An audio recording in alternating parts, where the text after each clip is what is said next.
আসসালামু আলাইকুম। ওয়ালাইকুম আসসালাম। আপনার পুরো নাম? মোহাম্মদ সম্রাট হোসেন এমিলি। আপনি ন্যাশনাল টিমে খেলছেন, বড় তারকা ছিলেন। জাতীয় দলে কত সাল থেকে কত সাল পর্যন্ত খেলছিলেন? আমি প্রথম খেলা শুরু করি 81-এ ফাইনাল লিগ খেলার সুবাদে আমি ডাইরেক্ট ওয়ারি ক্লাবে ফার্স্ট ডিভিশনে চলে যাই। 1982-তে ওয়ারি ক্লাবে আমি শুরু হয় আমার খেলোয়াড়ি জীবন। আপনি আর রাজ না? হ্যাঁ, আমি আর রাজ ভাই। আচ্ছা। তারপরে? ওয়ারি শুরু হওয়ার পর ওয়ারিতে ভালো খেললাম। খেলাতে আওয়ানি ক্লাব নিয়ে গেল 1983, 84, 85 পরপর আওয়ানিরে 3 বছর চ্যাম্পিয়ন করালাম। চ্যাম্পিয়ন করার পর তখন তো খেলাধুলার একটা চাম বেশি, অনেক ডিমান্ড। তারপর মোহামেডান ক্লাবে এই যে আজকে অনুষ্ঠানের প্রধান অতিথি বিশেষ অতিথি মৈলক চৌধুরী, আরো খেলাল ভাই এবং ফুটবলের 12 প্লেয়ার হইল টিপু ভাই, এরা আমার বাসায় মোহামেডান নিয়ে আসলো। মোহামেডানের শুরু হলো জীবন হলো 86 মোহামেডানকে চ্যাম্পিয়ন করালাম, 87 মোহামেডানকে চ্যাম্পিয়ন করালাম, 88, 89 মোহামেডানকে 3বার চ্যাম্পিয়ন করালাম। টানা 6 বছর হ্যাট্রিক চ্যাম্পিয়ন। আর কেউ কি আছে হ্যাঁ, টানা 6 শিরোপা কারো কি ছিল? না, এটা হলো আমার একটা রেকর্ড হয়ে রইল 53 বছর। আচ্ছা। এটা বাংলাদেশের একটা রেকর্ড স্বাধীনতা। এরপরে আপনি জাতীয় দলে খেলছেন কবে কবে? জাতীয় দলে আমার শুরু হলো 82-তেই আমি ন্যাশনাল টিমে চান্স পাইছি। আচ্ছা। 81-এ জিয়াউর রহমান মারা গেল না, তো 82-তে প্রেসিডেন্ট গোল্ড কাপ হয় নাই যে ক্যাম্পে যোগ দিলাম, ওই টুর্নামেন্টটা হয় নাই। 82-এ ডাক পাইছি, 83-তে খেলার জীবন শুরু। জাতীয় দলে কত সাল পর্যন্ত খেলছেন? হ্যাঁ, জাতীয় দলে কত সাল পর্যন্ত খেলছেন? 87 পর্যন্ত, 82 থেকে। আচ্ছা, তারপরে পা ভাঙছিল না ইয়াতে? হ্যাঁ, প্রথম সাবজেন্সে গিয়ে আমার পা ভাঙছিল 83-তে নেপালে। এই জন্য কয়দিন মাঠের বাইরে ছিলেন? দীর্ঘ 9 মাস, 1 বছরের মতো না। তখন কি ফেডারেশন থেকে সহায়তা পেয়েছিলেন? তখন আল্লাহর রহমতে যে মেজর হাফিজউদ্দিন ছিলেন ফুটবল ফেডারেশন প্রেসিডেন্ট, খালি ট্রিটমেন্টের খরচটা দিছে। তখন আপনাদের সময় আসলে ওই ইয়েটা ছিল না, হলে খবর নিত না, তাই না? মেজর হাফিজউদ্দিন সাহেব এমন একটা লোক, এখন বর্তমানে স্পিকার। তারে আমরা মোহামেডান ক্লাব, আমি যখন খেলি তারে পাইছিল ফুটবল ফেডারেশনের প্রেসিডেন্ট হিসাবে, সেক্রেটারি হিসাবে। যে এর মতন স্ট্রিক্ট প্রিন্সিপালের এত সুন্দর মানুষ খুব কম হয়। আচ্ছা, আপনার তো অনেকগুলা গোল আছে। হ্যাঁ, স্মরণীয় গোল কোনটা জাতীয় দলে? জাতীয় দলে স্মরণীয় গোল হলো এটা মালয়েশিয়ার সাথে এশিয়ান ইয়ুথ টুর্নামেন্টে। আর হলো ক্লাব টিমে হলো 2বারই আবার ক্যালকাটা মোহামেডানরা হারাইছি একবার, ঢাকা মোহামেডানরা হারাইছে একবার। সালটা মনে আছে? ঢাকা মোহামেডান, ক্যালকাটা মোহামেডানরা হারাইছে। কত সাল মনে আছে? এটা হলো ইন্ডিয়াতে, হলো ইস্ট বেঙ্গলের মাঠে খেলা হয়েছে এটা মোহামেডানের সাথে। এখন আপনি কি করেন? হ্যাঁ, এখন আপনি কি? এখন আমাদের অবসর আর কি, খেলাধুলার সাথেই আর কি জড়িত। বাইরে ছিলাম আমি অনেকদিন, আমেরিকাতে ছিলাম, তো আসছি হলো 1-1.5 বছর ধরে। হ্যাঁ, ফ্যামিলি ওখানে থাকে? আমার ফ্যামিলি, আমার মেয়ে থাকে ওখানে, আমার বউ আমি নিয়ে এসে বলছি যাবো। অনেকে তো খেলার জীবন শেষে মানে কোচিং পেছায় আসছে, আপনি কোচিং আসলেন না কেন? না, আমি বলবো যে আমার যে এক্স এমপি ছিল শামীম ওসমান আমলিগের সময়, তার সময় একটা গন্ডগোল হয়েছিল আমার। গন্ডগোল হওয়াতে আমি দেশ ছেড়ে চলে গেছি, আমেরিকাতে ছিলাম। যার জন্য খেলাধুলার ব্যাপারে আর যোগাযোগ বাংলাদেশে না থাকলে কেমনে হয়।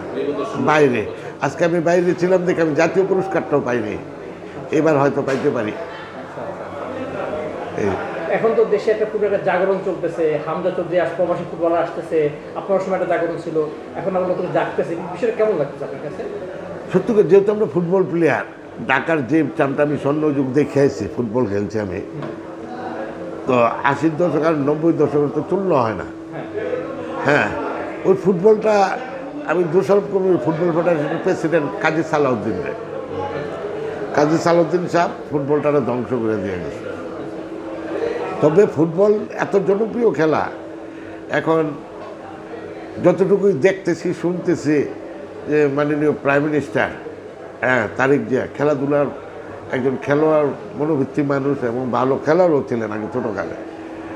তো উনি যেভাবে খেলাধুলার ব্যাপারে এবার কাঁকড়িয়ে ধরছেন, আমার মনে হয় না বাংলাদেশ আর পিছিয়ে থাকবো খেলাধুলায়, অনেক আগাবে, এটা আমার বিশ্বাস। আপনি খেলা ছাড়ছিলেন কবে? আমি খেলা চাচ্ছিলাম হলো মোহামেডানের লগে রাগ করে চলে গেলাম, এটা কত 1991 আমি আমনিতে চেপে গেছিলাম। ওই বছর আমানি চ্যাম্পিয়ন হলো, তখন আমি খেলি নাই, কিন্তু আমি রিটায়ার করে চলে আসছি ভারতে। এই যে আফসোসের সাথেই বা অপশন নিলে, আফসোস রাগে অপশন নিলে? হ্যাঁ, সালুদ্দিন ভাই একটু দ্বন্দ্ব ছিল, ক্লাবে? কোচ ফুটবলার, এই চলে গেলাম গা, আর ক্লাবে খেলি নি। আপনার খেলোয়াড়ি জীবনে সবচেয়ে স্মরণীয় ঘটনা কোনটা? আমার জীবনে আমি যখন 16 বছর বয়সে ন্যাশনাল টিমে চান্স পাই, বিশ্বকাপ কোয়ালিফাই খেলতে গেলাম ইন্দোনেশিয়াতে। ইন্দোনেশিয়াতে আসার পর, হ্যাঁ, তখন তো আমি ম্যাট্রিক পরীক্ষা দিয়েছি। তো ইন্দোনেশিয়াতে আসার পর তো থাইল্যান্ডে গেলাম। থাইল্যান্ডে গিয়ে ন্যাশনাল টিমের প্লেয়ারগুলোকে একসাথে মার্কেটে করতে আমি হারাই গেছিলাম। এটাই আমার একটা জীবনের স্মরণ। এরপর পরে ওই যে গেটে থাইল্যান্ড মার্কেটে বয়ে রয়েছে, ওই গেটে তারপরে লাস্টে যা চুন্ডু ভাই আর গিয়া নিয়ে আসছিল। আচ্ছা, কতক্ষণ ছিল এরকম হারে? 5-6 ঘন্টা। কেমন লাগছে এদিকে? আর প্রথম, আর তখন বয়স ছোট, আর ওখানে ইংরেজি আর থাইল্যান্ডের আগে ইংরেজি তো জানতই না, প্যাপও কথাবার্তা বুঝাইতে পারি না। পরে চুন্নুবেরা কখন টের পেল আপনি যে নাই দলের সাথে? বুঝে এই এরা কোচেরা ধরছে, একটা টিম যখন একটা 5 স্টার হোটেল তেন বাইরে, তখন তো ম্যানেজার সবসময় ফলো করে কে কার লগে যাইতেছে। হ্যাঁ, গাফর ভাই চুন্ডু ভাইয়ের লগে গেছিলাম। এরপরে ভাই বল, সবচেয়ে কষ্টের ঘটনা বলুন তো।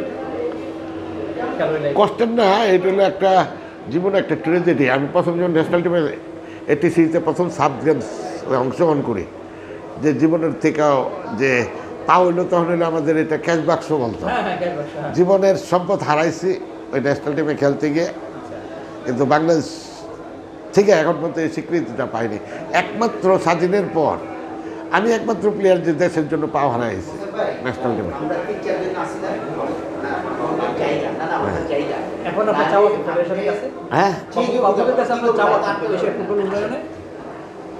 বাপুবের এখন নতুন কমিটি হয়েছে, তাবিদ দাওয়াল আছে, এখন নতুনভাবে সাথে সালাউদ্দিন সাহেব তো নাই।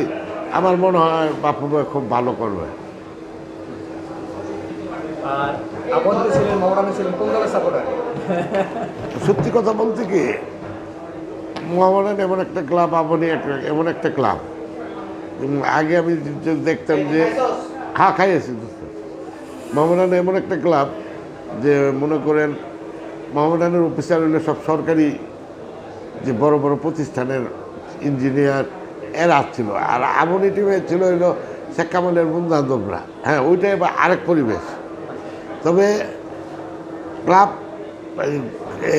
দুই ক্লাবে তো খেলতে, কিন্তু পরিবেশ হিসাবে আমনি টিমেতে ঘুমাইতাম, থাকতাম, ওইখানকার পরিবেশটা একটা অন্যরকম ছিল। আর মোহামেডান ক্লাব তো মনে করেন একদম এমন একটা জায়গা ঢাকা শহরের, আগে তো স্টেডিয়ামের পাশে ছিল, মানে খুব, কিন্তু মোহামেডানের অফিসিয়ালগুলি আন্তরিক ছিল। যেমন যখন মোহামেডানের মেজর হাফিজউদ্দিন, মুল্লক চৌধুরী, আনুরক হেলাল ভাই, এরপরে মোহামেডান ক্লাবের প্রেসিডেন্ট হলো মোনেম সাহেব, এরপরে মাতাবুদ্দিন চৌধুরী, আকমল ভাই, এরা ক্লাবের জন্য অনেক অবদান আছে। এখন তো দেশে আসছেন, মানে খেলাধুলার সাথে কীভাবে সম্পৃক্ত আছেন? এখন মোহামেডান ক্লাবে আসতেছি, এখন আপাতত যাতায়াত করতেছি। কোচিং পেশায় কি কখনো আসবেন, কি ইচ্ছা আছে কিনা? কোচিং পেশাটা তো মনে করেন যে এটা এখন এলো, কোচিং করতে হইলে বড় বড় দেশে গিয়ে একটু কোচিংয়ের ট্রেনিং নিয়ে আইতে হয়, এটা আমাদের দ্বারা হবে না মনে হয়।